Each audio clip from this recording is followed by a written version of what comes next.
Never invest in a business you can not understand. ये एक ऐसी वॉरेन बफेट कोट है जो अक्सर बहुत जगह रिपीट की जाती है, लेकिन आज के टाइम पे इसका इंटरप्रिटेशन शायद बदल चुका है, क्योंकि कई इंडियन इन्वेस्टर्स ऐसे भी हैं जो देश के बाहर इन्वेस्टमेंट अपॉर्चुनिटीज ढूंढ रहे हैं, स्पेशली यूएसए में। बहुत से इन्वेस्टर्स सोचते हैं कि कैसे इंडिया से यूएस स्टॉक्स में इन्वेस्ट किया जाए। उसके अलावा कुछ लोगों का ये सवाल भी रहता है कि क्या उन्हें यूएसए में इन्वेस्ट करना चाहिए भी या नहीं। एक तरफ कुछ लोगों के लिए यूएस स्टॉक्स और फंड्स में इन्वेस्ट करना सेंस बनाता है, वहीं दूसरी तरफ कुछ इन्वेस्टर्स सिर्फ इंडिया में ही इन्वेस्ट करना पसंद करते हैं। आज के वीडियो में हम इंडियन स्टॉक मार्केट को यूएस मार्केट्स के साथ कंपेयर करेंगे। इसके लिए हमने Dow Jones industrial average index यानी कि DJI को प्रॉक्सी लिया है और इंडियन स्टॉक मार्केट्स के लिए BSE सेंसेक्स। चलिए इन दोनों को ही कुछ की पैरामीटर्स के बेसिस पर कंपेयर और कॉन्ट्रास्ट करते हैं। टू वेरिएबल्स के बीच की म्यूचुअल रिलेशनशिप को मेजर करता है।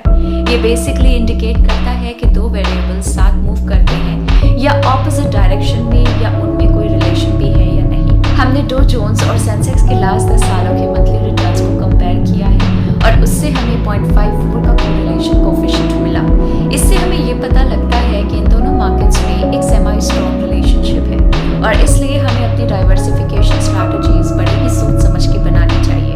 वेस्टेड फाइनेंस के को-फाउंडर और CEO विराम शाह ने यूएस मार्केट में इन्वेस्ट करने के फायदे बताते हुए कहा था कि अगर हम यूएस स्टॉक्स में इन्वेस्ट करते हैं तो हमें ना सिर्फ यूनाइटेड स्टेट्स में एक्सपोजर मिलता है बल्कि पूरे वर्ल्ड में मिलता है, क्योंकि बहुत सी ऐसी कंपनीज हैं जो ग्लोबली ऑपरेट करती हैं लेकिन वो यूएस में लिस्टेड है। What's interesting about US stocks is that you not only get exposure to the United States but also to the world, as many companies have global operations but are listed there. Currency, Indian rupee की बात करें तो over the years American dollar के against उसकी value में एक consistent decline हुआ है। इंडियन मार्केट्स में इन्वेस्ट करने का ये एक बहुत बड़ा डिसएडवांटेज है, क्योंकि इंडिया में सभी इन्वेस्टमेंट्स INR में होती हैं, जिसकी वैल्यू USD के अगेंस्ट कम होती जा रही है।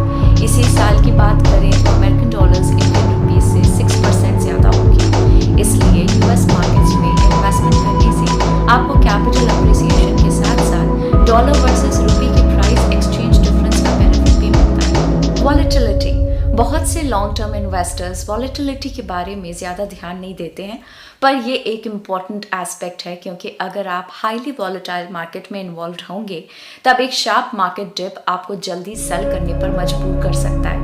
अगर हम पिछले 10 साल का डेटा देखें तो डो जोन्स इंडेक्स की वॉलेटिलिटी 3.92% थी, जबकि BSE सेंसेक्स ज़्यादा वॉलेटाइल थी 5.06% पे। इससे हम ये कंक्लूड कर सकते हैं कि एटलीस्ट पिछले 10 साल में इंडियन मार्केट ज़्यादा रिस्की रही है as compared to US markets, यानी कि लॉन्गर रन में यूएस मार्केट्स कम वॉलेटाइल है। परफॉर्मेंस, पिछले 10 सालों में दोनों यूएस और इंडियन मार्केट्स ने अपने इन्वेस्टर्स को ऑलमोस्ट सिमिलर रिटर्न्स ही दिए हैं। पिछले 10 सालों में DJI ने 9.75% का कंपाउंडेड एनुअल रिटर्न जनरेट किया है, जबकि सेंसेक्स ने 9.7% की कंपाउंडेड एनुअल रिटर्न्स जनरेट किए हैं। 2011 से 2015 के 5 सालों में यूएस मार्केट्स 12.86% के कंपाउंडेड रेट से एनुअली ग्रो हो रही थी, जबकि इंडियन मार्केट 12.11% के कंपाउंडेड एनुअल रेट से ग्रो हुई। वैल्यूएशंस, अगर हम वैल्यूएशंस की बात करें तो डो जोन्स इंडस्ट्रियल एवरेज का PE रेशियो 16 है, जबकि सेंसेक्स का PE रेशियो 33.13 है। लेकिन इसका मतलब ये नहीं कि इंडियन मार्केट्स ओवरवैल्यूड हैं और आपको यूएस मार्केट्स में ही इन्वेस्ट करना चाहिए। इसका मतलब ये है कि मार्केट बिलीव करती है कि इंडियन कंपनीज की अर्निंग्स यूएस कंपनीज से ज़्यादा तेज़ी से ग्रो करेगी, और ऐसा होते हुए हमने देखा भी है कि पिछले कुछ सालों में इंडियन GDP यूएस की GDP से कहीं ज़्यादा रेट से ग्रो हुई है, और इसलिए ये कोई अनरीजनेबल एक्सपेक्टेशन नहीं है। पिछले 10 सालों में भी इंडेक्स में इंक्लूडेड इंडियन कंपनीज का प्रॉफिट आफ्टर टैक्स 12.6% के कंपाउंडेड एनुअल रेट से ग्रो हुआ है, जबकि यूएस कंपनीज का प्रॉफिट आफ्टर टैक्स 11% के कंपाउंडेड एनुअल रेट से ग्रो हुआ है। हालांकि हमें ध्यान में रखना चाहिए कि यूएस मार्केट्स मैच्योर्ड मार्केट्स हैं, जबकि इंडियन मार्केट्स अभी भी ग्रो हो रही है।